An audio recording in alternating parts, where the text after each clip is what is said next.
L'une des techniques les plus appréciées par les cinéphiles est la stop motion. Le principe est le suivant, on déplace légèrement une marionnette, on prend une photographie, on déplace encore la marionnette, on prend une nouvelle photographie, etc. Une fois qu'on diffuse toutes ces images les unes à la suite des autres, on a l'impression que la marionnette bouge toute seule. Développée au début du XXe siècle, cette technique s'impose grâce au succès de King Kong. Elle entre ensuite dans la légende grâce aux films de Ray Harryhausen, par exemple Le 7e voyage de Sinbad ou Jason et les Argonautes. La stop motion a énormément évolué en un siècle, comme en témoignent des films comme L'étrange Noël de Monsieur Jack, Coraline ou Wallace et Gromit. Personne ne vous en parlera mieux que l'auteur du livre référence sur le sujet, La stop motion, Gilles Penseau. La stop motion, c'est une expression anglaise qu'on pourrait traduire par mouvement arrêté et qui consiste à animer, image par image, un objet ou un personnage. We have this light here. So if for some reason, say you want to do some stop motion on this light, you'd move it to there and you shoot a frame, and then you move it to there and you shoot a frame, and you move it to there and you shoot a frame. And when you run it, it looks like it's moving by itself. Et c'est un procédé qui est magique, qui était magique lorsqu'on l'a inventé il y a très très longtemps, c'est-à-dire quasiment en même temps que le cinéma, et qui est toujours magique aujourd'hui, et qui d'ailleurs fonctionne toujours aujourd'hui. La stop motion, on l'utilise pour deux raisons majeures. La première, c'est pour faire du cinéma d'animation. Ça a commencé très très tôt, à la fin des années 1890. La deuxième manière, c'est de l'utiliser en tant que trucage, qu'effet spécial. Pendant longtemps, on s'est servi de la stop motion pour donner vie à des créatures fantastiques parce qu'on n'avait pas d'autres moyens de les montrer à l'écran. Dans la stop motion, il y a des noms importants, il y a des pionniers, il y a des gens qui ont créé cette technique et surtout qui l'ont fait évoluer. Il y a quand même deux noms au moins qu'il faut citer, deux noms qui ressortent. Le premier, c'est Willis O'Brien. Willis O'Brien, c'était un homme à tout faire. Il faisait tout. Il a été ensuite embauché pour King Kong. Donc Willis O'Brien, c'est le pionnier, vraiment, l'un des premiers pionniers, en tout cas d'utilisation de la stop motion en tant qu'effet spécial, on peut dire que c'est lui. C'est lui le premier, vraiment. La scène la plus célèbre de King Kong, et peut-être l'une des scènes les plus célèbres de l'histoire du cinéma, c'est celle de King Kong, en haut de l'Empire State Building, qui affronte des avions. Ce qui est intéressant, c'est que c'est la toute première image qu'a eue dans sa tête le producteur et co-réalisateur Merian Cooper, sans du tout se poser la question de comment est-ce que je vais réaliser cette scène. On est dans les années 30, les effets spéciaux ne sont pas du tout ce qu'ils sont aujourd'hui. Ce producteur a cette image-là, un gorille géant, en haut de l'Empire State Building, qui affronte des avions.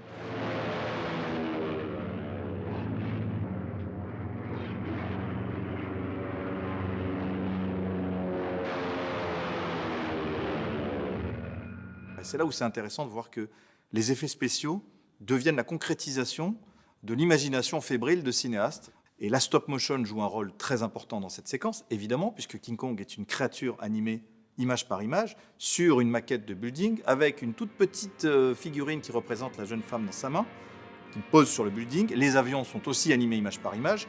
Sur des câbles, la main de King Kong a été fabriquée grandeur nature pour que l'actrice Fay Wray puisse s'agiter dedans, qu'on puisse voir aussi des gros plans.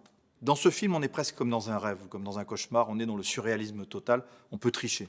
Et la stop motion a ceci de fascinant que c'est une technique qui amène un peu ce côté irréel, ce côté surréaliste. Et il y a un petit garçon qui a vu King Kong au cinéma lorsqu'il est sorti en 1933. Ce petit garçon s'appelle Ray Harryhausen, et quand il voit ça, il se dit « mais je veux faire ça comme métier ». Et Ray Harryhausen est devenu le disciple, le fils spirituel, on pourrait dire, de Willis O'Brien, fou de mythologie, de contes fantastiques, a quasiment créé un genre à part entière, le genre de film fantastique, mythologique, avec des créatures dedans.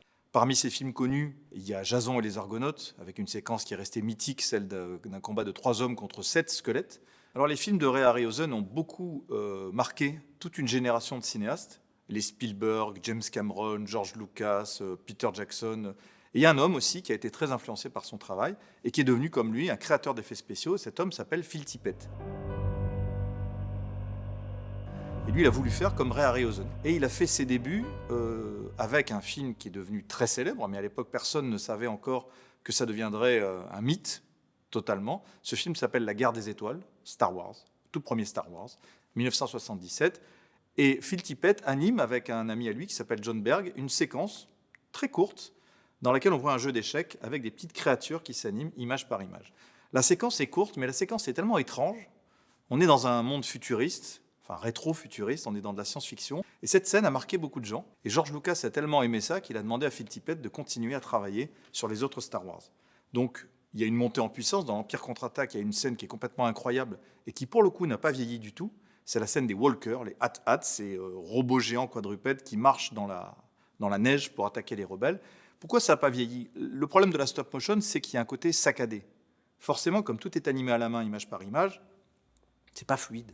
Mais comme les Hat-Hats, les Walkers de l'Empire contre-attaque sont des robots, le fait qu'ils aient une démarche saccadée est pas gênant du tout. Et du coup, Phil Tippett a travaillé là-dessus. Il a beaucoup regardé comment bouger les éléphants, par exemple.